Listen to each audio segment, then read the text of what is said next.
This is Candidate Conversations on the WID Radio Network. I'm your host, Jay Reinstein, and today I have with me Judge Cheri Siler Mack, running for re-election for the Judge District 14, Seat 5. Welcome to Candidate Conversations. Thank you for having me. I appreciate this opportunity to be here. Yeah, really, thank you. So let our listeners know, and many probably already know, but talk a little bit about your professional and personal background and what best prepares you to continue to serve as a county judge, and why are you seeking this seat again? Well, I'm seeking this seat. I've been in this seat since 2014. When I ran for this seat, it was the seat formerly held by then Chief District Court Judge A. Elizabeth Keever. I was a prosecutor for 22 years prior to running for this seat. And I have been in this seat because the simple promise that I made then that I continue to make is that I'm fair. I act and I continue to act with integrity. And I decided every case solely based on the law, the facts that are in front of me, and nothing more, nothing less. And that's why I am seeking re-election. Thank you. And apparently, just from your level of enthusiasm, you must enjoy it. Oh, I love what I do. I love my job. It seems like I go to work because I get to do something that I'm passionate about and something that I feel that I'm called to do, and I get paid for doing it. It's a win-win situation for me. That's a good deal. So how would you describe your judicial philosophy, and how does it guide your decision-making on the bench? Well, my philosophy is to make sure that I treat everyone that comes before me with dignity, whether they come before me in a suit or whether they stand before me right then in the moment of crisis. My thing that I live by is that experience matters on the bench. It really does. And I bring steady judgment and consistency, and I have wisdom that balances accountability with compassion. Thank you. I appreciate that. Let's talk about your impartiality. And judges must have impartiality, independence. They must remain impartial in very high-profile or emotional cases. And I know you do a lot of family court. Absolutely. So there's a lot of emotion in family court. How do you ensure fairness for every person who appears in your courtroom? Well, I make sure that I understand that the impact that I have in decision-making in my courtroom, that decisions that I make will impact families and children and our community. That's the biggest thing, and that the responsibility that I have, I don't take that lightly. That's a big thing.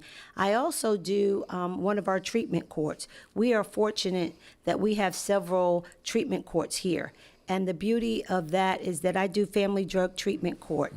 And so in being a certified juvenile judge here, I get to do family drug treatment court, which coincides with DSS court. So those families and those participants in my courtroom have children that have been taken from them as a result of having some type of substance abuse. So that also puts more strain and stress on me. So I have got to be very careful of the decisions that I make. Make sure that I'm impartial, but make sure that I understand that the responsibility that I have, that I can't take that lightly, because those decisions are going to impact not only those families, but those children. So, but the goal is reunification, to make sure that the children that I'm dealing with that get returned to them are in an injurious-free environment. That I have got to make sure that the issues that had those children removed are rectified before those children, if possible, get to go back to. That's the ultimate goal. The goal is to make sure that we can get them there, but sometimes it doesn't always happen. Right. But that is the ultimate goal. Yeah. So that's why we have family drug treatment court. Interesting, because there's got to be so much pressure on you as a judge, a lot of huge responsibility. Just a follow-up question. You know, there's so much in the news about fentanyl. Is that a big issue when you talk about treatment in Cumberland County? Is that something that you hear a lot about, or is it other stuff? Fentanyl is one of them, but opioids is one of our biggest ones. So that is something that we're dealing with. So we're dealing with opioids, and our that's a big problem here. So we have that as a big substance that is really impactful. Our opioids are really, really, really big here. Yeah, thank you. Let's talk about court efficiency, access to justice. Cumberland County courts, I know, handle a lot of heavy caseloads. They continue. What steps would you take, again, if reelected, to improve efficiency while ensuring everyone still receives due process? Well, one of the biggest things that we have started is we are on our new system, which is called Odyssey. Oh. And that's one of the biggest things that we're doing now. And all 100 counties are now on that system, and it's an electronic system. And so the beauty of that is that it connects all of our counties statewide.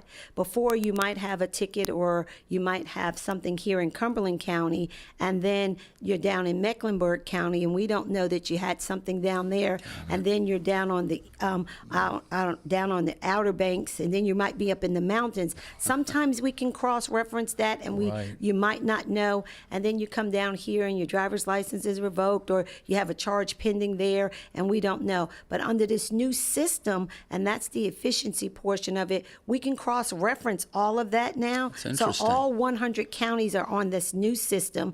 Everything is electronic now, and you can go in. If you say, I didn't know when my court date is, I lost my paperwork, I got e-filings, and so it also helps the environment. And so if the courthouse is closed or you don't remember when your court date is, you can go into the portal and you can pull up everything about your case, whether we're open or we're closed. It's 24 hours a day, and you can get any kind of paperwork, or if you need to get proof of anything pertaining to your case, you can pull it up. Now, the only difference is if you need a certified copy, you would have to wait until the courthouse is open to get a certified copy. But if you just need to print out something pertaining to your case, you can go in, you can print it out, and sometimes that'll help you in the moment. If you just need to prove, say, hey, this is my court date, or hey, I have proof that I had this case pending, or I was in court on this date, you can go. Or if you need to go to Harnett County, or if you need to go to Rockingham County, you can go into that system to find out something, and it's called Odyssey. So that's efficient. Now, down here in Cumberland County, if you are not sure what courtroom you're in now, our county commissioners, you can walk into the courthouse, you can look up your name now, and we have the screens that runs your name, tells you what courtroom you're supposed to be in. So if you don't have your documents on you, just look up your name. So we are working on those things because everything is electronic now. Yeah.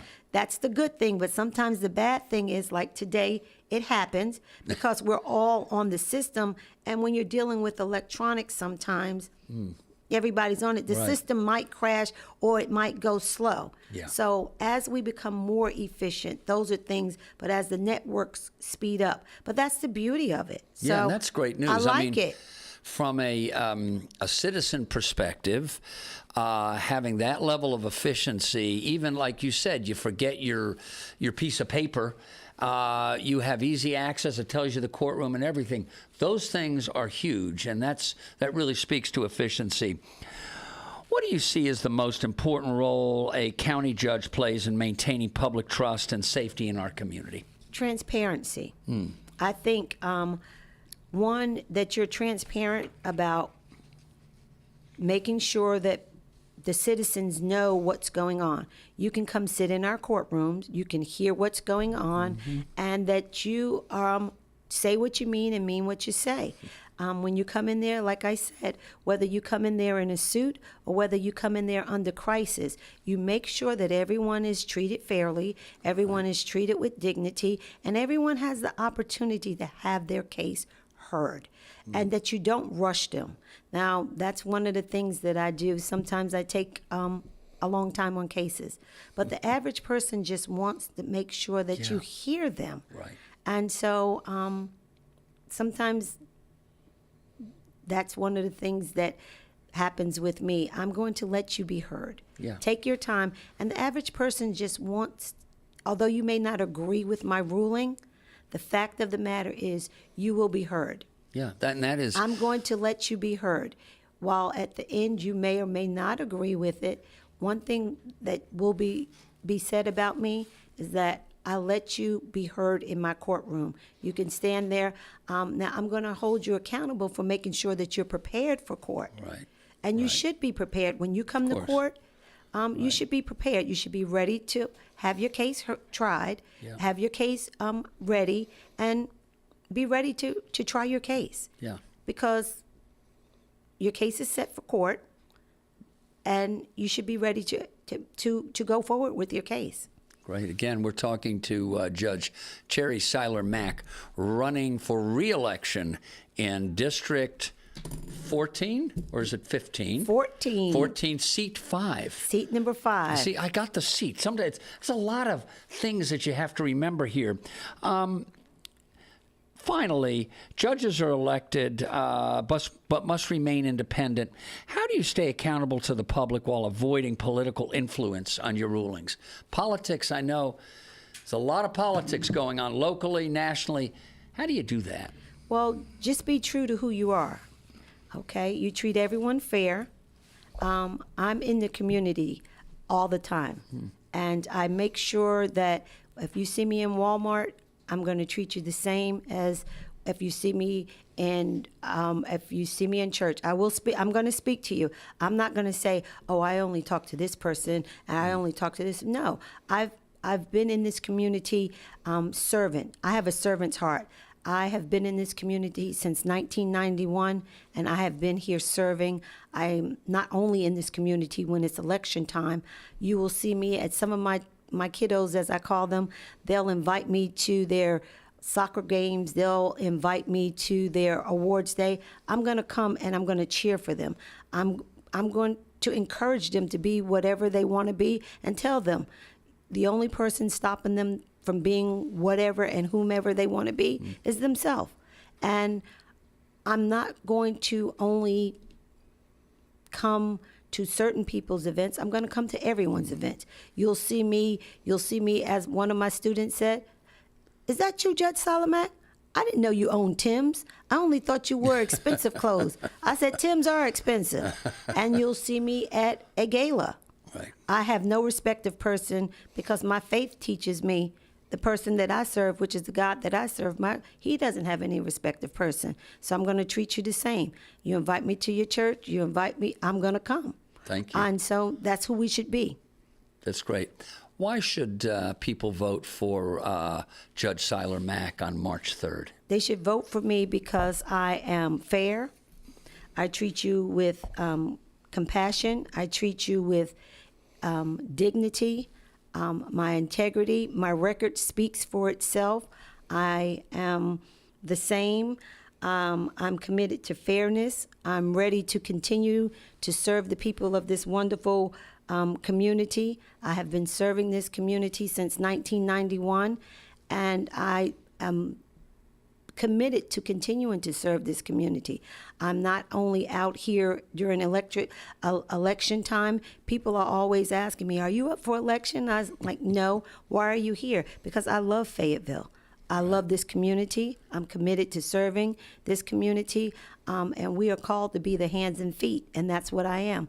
I'm the hands and feet on the bench, and I'm the hands and feet off the bench. My job is not only at the Cumberland County Courthouse. My job is in this community to do and be and serve. I'm in various mentoring groups that I help. I am in groups that we mentor young folks. We stocked the closet for teachers that had to come out of their pockets to make sure our kids have what they need. We provided coats to over 50 students right before Christmas so that they were not cold. I make sure that I provide whatever is needed for those that are in need. We find out that there's a need, I'm going to be there, whether it's out of my pocket or I find friends that I know that will help me provide. Just like for my participants in Family Drug Treatment Court, I know that they're struggling. Right. So what did I do? I called on some friends and I said, I need help. I need to make sure that these participants are able to provide Christmas for their babies. Right. And what did my friends do? They provided Christmas for every one of those kids, but not to say it was from us, but so that they could wrap those toys and say it was from those participants. And you know what that did? It made those participants feel good. Yeah. And it gives them the hope that they can fight for one more day. And it gives them the hope to want to do better and be better so that they can get their children back. So that's why I'm going to be the same on the bench that I am off the bench. So if you see me in McDonald's, or if you see me in Walmart, or if you just see me riding my bike, because people are like, did I see you riding your bike the other day? Yeah, I'm normal. Well, thank you again. We've been joined by Judge Siler Mack, running again, re-election, District 14, Seat 5. Thank you so much for joining us today. And thank you for having me. Again, I hope that I have earned your commitment to vote for me on March the 3rd for seat number 5, Cumberland County. Thank you so much. And you've been listening to Candidate Conversations on the WIDU Radio Network. Until next time.